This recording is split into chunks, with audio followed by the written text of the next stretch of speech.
On a cold February morning in 1985, a Boeing 727 carrying 148 passengers and crew slips into the foggy abyss of the mountains of northern Spain.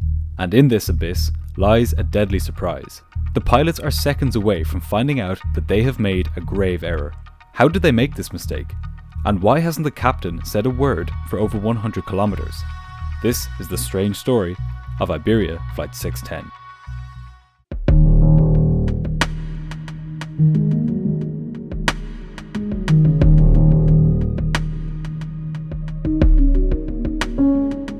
On the morning of February 19th, 1985, 141 passengers boarded a Boeing 727 operated by Iberia at Madrid's Barajas airport in Spain. They were bound for Bilbao, in the north of the country, just about an hour away. As the passengers took their seats, they were unaware that up in the cockpit a silent storm was brewing. Sitting up front, in the left-hand seat, was 51-year-old Captain José Luis Patiño. He had been flying with Iberia for 19 years, and had amassed over 13,000 hours of flying time since starting his career. He was described by colleagues as being an excellent pilot, but on this flight, he would exhibit some strange behaviour. His behaviour would be so unusual, in fact, that it would put him at the centre of a nationwide controversy in the following weeks and months. Sitting to Patiño's right was 38-year-old First Officer Emilio López Peña. He had over 5,000 hours of flying experience, 2,000 of which were on the 727. Despite his experience, on this morning, López Peña would make a mistake which studies by NASA had warned about for years. Sitting behind the two pilots, at the flight engineer station, was 38-year-old Gregorio Arroba Martin. He was the least experienced of the crew, with just under 3,000 hours of flying time, all of which were on the 727. Despite the strangeness of the events which would unfold over the next hour, all was more or less normal as the pilots worked through their checklists and prepared their aircraft for departure. At 20 minutes to 9 that morning, Flight 610 pushed back from the gate at Madrid. This would be a relatively busy flight for the pilots. Its short duration meant that a large proportion of the flight would be taken up by the high workload events surrounding takeoff and landing. For the captain, it would be especially demanding, as this was one of his first flights in over 6 months. We'll get into why that was in a few moments. This episode is sponsored by War Thunder. War Thunder is the most comprehensive online vehicle combat game ever made, with more than 2,000 vehicles, including planes, helicopters, tanks, and ships. I really like how detailed the vehicles are. They're modelled down to their individual components, each of which can be damaged in battle, which makes for some exciting gameplay. I've also enjoyed how much interaction there is between all the vehicles in the game. If you like flying the planes like I do, you'll get shot at by other players playing as ships at sea and tanks on the ground, so it's a really active world. The 4K graphics are great, and the authentic sound effects really give the game an immersive atmosphere. It's free to play on PC, Xbox Series X and S, PlayStation 5, and the previous console generation. Click my link in the description to play War Thunder for free on PC, PlayStation, or Xbox. You get a large free bonus pack by signing up with my link, which includes multiple premium vehicles, a premium account, boosters, and much more. As Flight 610 taxied out to the runway at Madrid, the passengers had no reason to suspect that anything was out of the ordinary. However, events which they had been reading about in the newspapers over the past few months were soon about to affect them directly. The previous summer, a number of Iberia pilots had gone on strike in opposition to layoffs at the company. As retaliation for this, Iberia had fired some of these striking pilots, and sitting up in the cockpit of Flight 610 was one of them. Captain Patiño had been reinstated a few months previously, but, as we'll see shortly, all was not well between him and his employer. At just before 10 to 9 that morning, First Officer López Peña lined the aircraft up at the runway and applied takeoff thrust.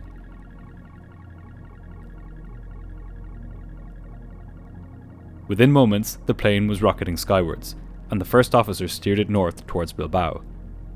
Flight 610 would arrive in less than 45 minutes. Shortly after departure, the pilots reached their cruising altitude of 26,000 feet. They began chatting, and a flight attendant brought them coffee. The contents of their conversation have never been released, but we can hazard a guess about them by noticing a difference in the captain's demeanour before the conversation and after it. Before this conversation took place, he appeared to be participating fully in the operation of the aircraft. He made radio calls to air traffic control, and he acted as a second set of eyes and ears to aid the first officer in flying the aircraft. But once this conversation had taken place, there was a stark difference in the captain's level of involvement. In fact, he became almost completely silent from this point. In a few minutes, his passivity would take an even more serious form. The aircraft being used for this flight was a 6-year-old Boeing 727. The 727 was a popular short to medium haul aircraft, and Iberia had 23 of them, which it used extensively on its European and North African routes. It was a reliable plane, which could get in and out of small airports with ease. But the ones Iberia owned were behind the times in some important ways.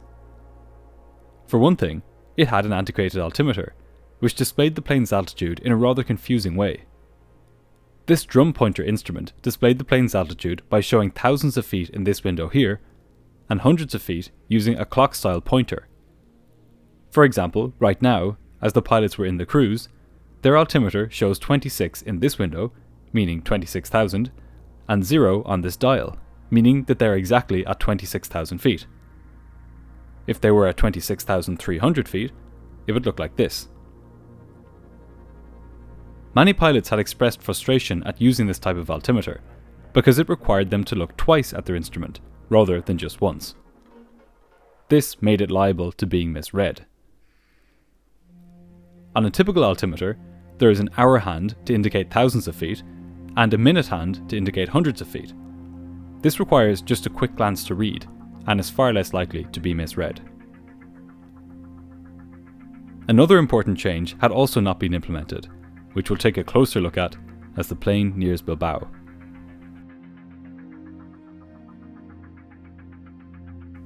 At 7 minutes past 9 that morning, the first officer contacted the airline's operations centre at Bilbao.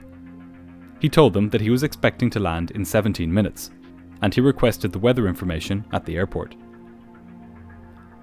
As was typical for February in the north of Spain, the weather was cold and foggy. These conditions were less than ideal, but the pilots were well used to landing in them. They would just need to be vigilant during approach, as the airport was surrounded by mountains, which they would now be unable to see. The pilots briefed their arrival into Bilbao, looking over their approach charts and planning their route. But unbeknownst to them, there was something missing from their charts. Something which lay lurking in the clouds. 3 minutes after getting the weather information, Flight 610 was cleared to begin its descent into Bilbao. But this is when things went from relatively normal to somewhat strange. Normally, one pilot flies the plane and the other talks to air traffic control. Yet for some reason on this flight, First Officer Lopez Peña was doing both jobs. Since that conversation earlier in the flight, the captain had remained curiously silent. However, there was one part of the plane's operation that Captain Patino was staying on top of. He went about setting up the autopilot to get the aircraft to descend. He did this by twisting the dial beside the altitude window here until it read 10,000 feet. Then, he pressed the altitude select button here, which instructed the aircraft to level off when it reached 10,000 feet. In a matter of minutes, they would be in Bilbao. The flight attendant announced to the passengers that they would be landing shortly. Nobody on board had any idea that over the next few minutes, the pilots would make a series of unlikely missteps, which would endanger the lives of everyone on the plane. A few minutes into the descent, First Officer Lopez Peña contacted the tower controller and told him that they were descending through 13,000 feet on their way down to 10,000. We're now about to see why the captain had been so silent up until this point. The controller cleared the crew to descend to 7,000 feet and asked whether they would like a shortcut to the runway. Let's take a look at the area surrounding the airport so we can understand this shortcut. Bilbao's airport is surrounded on 3 sides by tall mountains. For planes to approach it safely, they have to follow a predefined path. This involves flying directly to a navigation beacon located at the airport while maintaining at least 7,000 feet. Then, the procedure dictates that once the plane has reached this beacon, it should fly away from it for 24 kilometres, to what's known as the approach fix, which is a waypoint on the extended centre line of the runway. As the plane flies towards the approach fix, it can descend to 5,000 feet. Then, on reaching the approach fix, it should execute a 180-degree turn to line up with the runway, while descending to 4,400 feet. This procedure was quite straightforward, and it kept planes safely above the mountainous terrain throughout. But on this day, the traffic at the airport was light, and the controller offered the pilots a shortcut. He said that if they wanted, they could fly directly to the approach fix, and then continue on into the runway. It was actually quite common for controllers at Bilbao to offer this to pilots when traffic conditions permitted.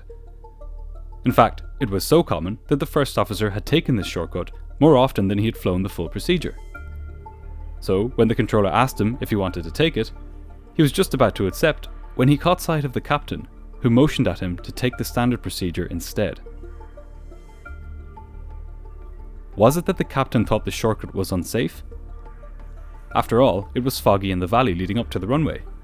Maybe it would be better to play it safe and stick to the standard procedure. Well, that wasn't the first officer's first thought. In fact, his first thought had to do not with the flight in that moment, but months back the previous summer. He knew that the captain had been one of the pilots who Iberia had fired for going on strike. And crucially, since reinstating him a few months ago, the airline had not been paying him. The first officer asked the captain, "Have they paid you? Have they given you back your pay?" The captain made a gesture indicating that they hadn't paid him, and the first officer told air traffic control, "We'll make the standard manoeuvre." It might seem bizarre that the captain of a passenger jet was making flight-related decisions out of spite for his company, but this practice wasn't uncommon in Iberia at the time. The first officer went on to tell Patino that just 2 days beforehand, he had flown with another captain who had also been on strike and who had not received his pay from the airline, and who had rejected a shortcut for that reason. There was a semi-coordinated effort among some of the fired pilots, the accused, as the first officer called them, to cost the airline time and money by refusing shortcuts and other time-saving measures from air traffic control. Not wanting to rock the boat any further, the first officer turned to the flight engineer, and both men began working through the descent checklist. The captain remained silent. The controller acknowledged the crew's intention to fly the full arrival procedure, and asked them to report when they were over the beacon. He needed them to tell him this, because back in 1985, Bilbao didn't have radar. As such, controllers had to rely on position reports from pilots in order to get an idea of where the aircraft were in their airspace. Despite his silence, there was one task the captain did stay on top of. This was setting up the altitude alert system. The altitude alert system is linked to the autopilot, and, like the name suggests, it alerts the pilots when they are nearing or deviating from their selected altitude. In this case, the crew were descending to 7,000 feet. When the plane had 900 feet left to go in its descent, the altitude alert system emitted a 2-second aural tone, and a light illuminated here in the cockpit. This light stayed on until the plane had 300 feet left to go, indicating that it was about to level off at its selected altitude. If, for whatever reason, the descent continued below the selected altitude, the light would begin to flash on and off, as a way of alerting the pilots that they had deviated from their chosen altitude. All was well with this system as the pilots descended to 7,000 feet en route to the beacon. As the pilots descended, the atmosphere in the cockpit was calm. Captain Patino had begun absent-mindedly singing a Spanish song, Ik Bear, while in the passenger cabin, a flight attendant updated the passengers on the weather and told them to fasten their seatbelts. They would be on the ground in a matter of minutes. As Flight 610 neared the Bilbao radio beacon, the first officer notified the tower that he was beginning to join the standard arrival procedure. He then instructed the autopilot to turn the plane to the right and fly away from the beacon. Meanwhile, the captain put 5,000 feet in the autopilot's altitude window, and the aircraft began descending at a leisurely rate of 1,000 feet per minute.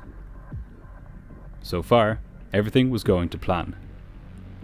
But over the next few seconds, those oddities I mentioned before, the outdated altimeter, the silent captain, and the choice of the standard approach path, would all conspire to put the aircraft in grave danger. As the aircraft reached 5,000 feet, the captain dialed back the altitude selector to 4,300 feet, which was the next altitude called for in the approach path. We focused on the behaviour of the captain so far, but now it was the first officer's turn to do something strange. He dialed in a descent rate of 1,500 feet per minute. Considering that they were already at an altitude of 5,000 feet and only had to descend to 4,300, a descent rate of 1,500 feet per minute was unnecessarily steep. So why did the first officer choose to descend so fast? The answer to this question lies just a few moments ago, when the controller offered the pilots a shortcut. Normally, the first officer would have opted to take the shortcut, which involved flying directly to the approach fix and then heading for the runway. To ensure that they remained clear of the surrounding mountains, planes taking this shortcut had to remain at an altitude of 7,000 feet until they reached the approach fix. From there, they would descend steeply to 4,300 feet while looping back towards the runway. This was the method the first officer had grown familiar with, but today his captain had opted to take the standard approach. And on the standard approach, planes reached the approach fix not at 7,000 feet, but at 5,000. As such, they only had to lose 700 feet during the loop to the runway. However, as it turned out, the first officer was so used to taking the shortcut that he had begun to associate being at the approach fix with entering a rapid descent. His unconscious mind simply told him, if you're at the approach fix, now you have to descend quickly to make it down to 4,300 feet by the time you've lined up with the runway. And that's exactly what happened when Flight 610 reached the approach fix, this time at just 5,000 feet. The first officer selected his usual descent rate of 1,500 feet per minute, and the plane began descending. However unfortunate this oversight was, though, it shouldn't have presented much of an issue.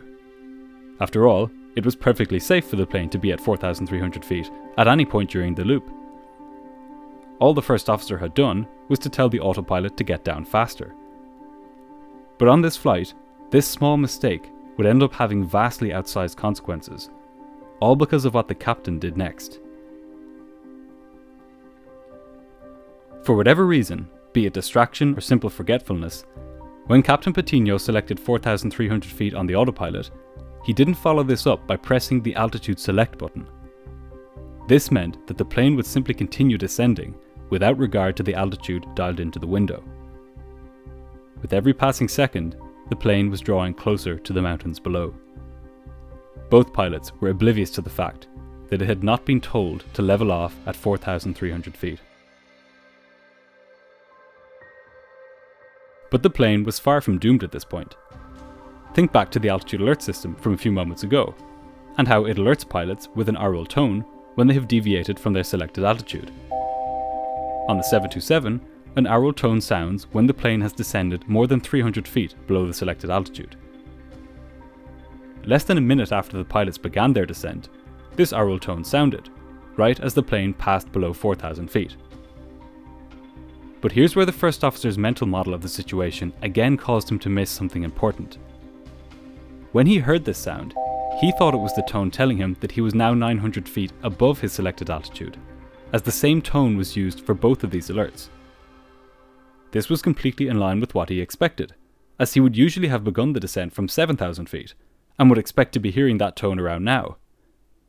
So to him, hearing it was confirmation that he now had 900 feet to go until he reached 4,300 feet. He had no idea that in fact, it was telling him that he was now 300 feet below his selected altitude, and getting lower by the second. Responding to this sound, the first officer reduced the aircraft's rate of descent from 1,500 feet per minute to 750 feet per minute, as he expected that it would be levelling off soon. He started the turn back to the airport, which involved first a left turn, followed by a right-hand loop to line up with the runway. All while he carried out this manoeuvre, the plane was drifting steadily downwards. Despite all of this though, there were still two things that should have alerted the pilots to their situation. The first of these was their altimeters. There were 3 of them in the cockpit. 1 for captain, 1 for first officer, and 1 backup. It was the duty of the non-flying pilot, in this case Captain Patiño, to monitor the altimeter, while the first officer flew the plane. But, in keeping with his general lack of involvement throughout the approach, he didn't do this. The first officer was left with both the flying duties and the radio duties with air traffic control.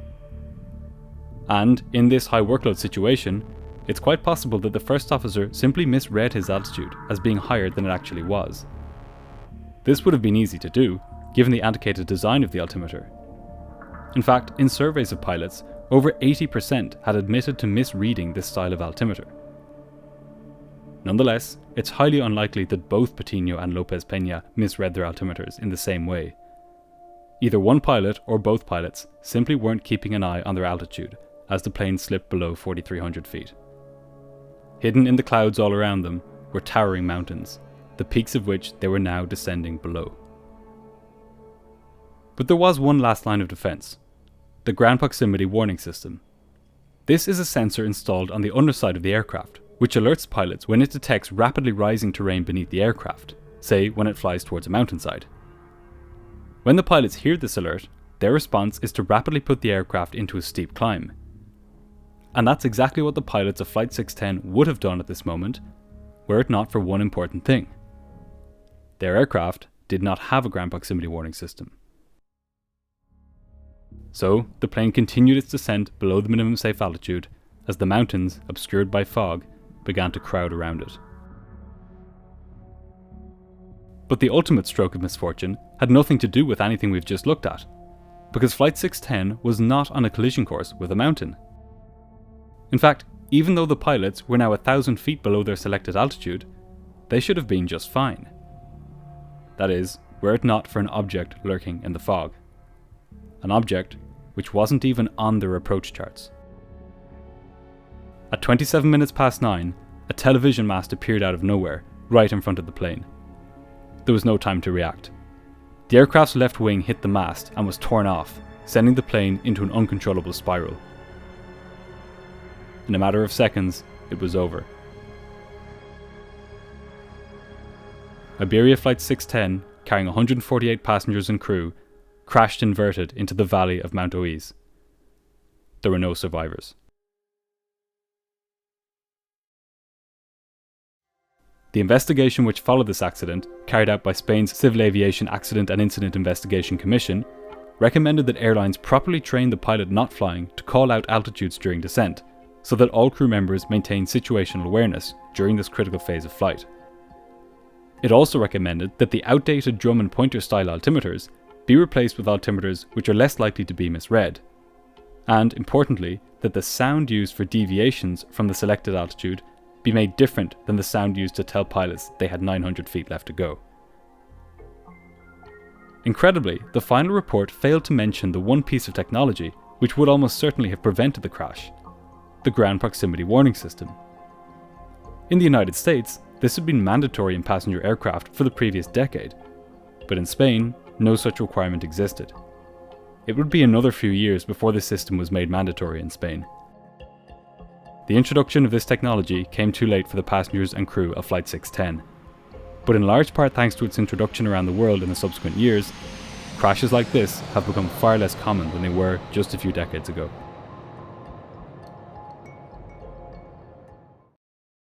Thanks again to War Thunder for sponsoring this video. Click my link in the description box to play War Thunder for free on PC, PlayStation or Xbox. There's a big free bonus for using this link, which includes multiple premium vehicles, a premium account, boosters, and much more.